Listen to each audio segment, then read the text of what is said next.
Let me start off by saying that I came across your videos and love how you tell stories. I also gave you a follow. I just love when I find content like that. So when I was listening to this particular story, it made me think of one of my own, when I used the Ouija board with my brother and when I used it alone. First of all, thank you so much. That is incredibly sweet and kind of you to say, and I am forever grateful for every single one of you. Welcome to the family. I was around 15 or 16, my brother was around 18 and 19. I forgot where I got the board from, but I had it and wanted to use it. My mom always warned and told us never to use it because you never know who is going to be the one answering. Correct. A little insight, my mom is particular and she has gifts and had them since she was little, seeing, hearing, and being able to talk with them, etc. And when she passed them down to all my siblings, including myself. I was always fascinated with the supernatural world and everything surrounding it ever since I can remember, a lot more so than the rest of my siblings. On the day I did get the Ouija board, though, I thought, well, why not use it and not tell my mom?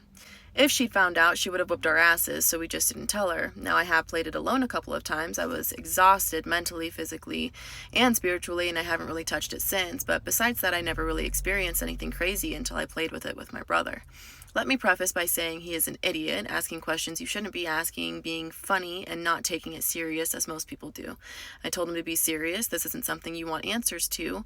He would ask first, am I going to be rich, or what are the lottery numbers? Pretty dumb, I know, but then he started asking, when am I going to die? Or how am I going to die?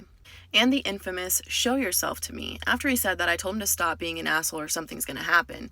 You can't ask questions like that. Lo and behold, when the planchette started moving, he blamed me for moving it.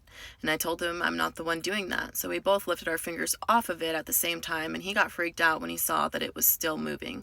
I placed my fingers back on it and ended the session as quickly as I could. He then said, all right, I'm done, not playing anymore. And when he did that, the candle that we had lit before playing blew out. He ran to turn the lights on so fast. I was freaked out as well, but nothing like him. Genuine fear, and I told him, they don't like being challenged, and you did just that. So a couple of days go by and nothing, until the fourth day. Things started happening to my brother, his wife, girlfriend at the time. She was also there when we played the Ouija board, but didn't participate. Things would go missing, stuff was being moved to different places. My brother's girlfriend would always get locked in the bathroom, and it would be hard to get the door open sometimes.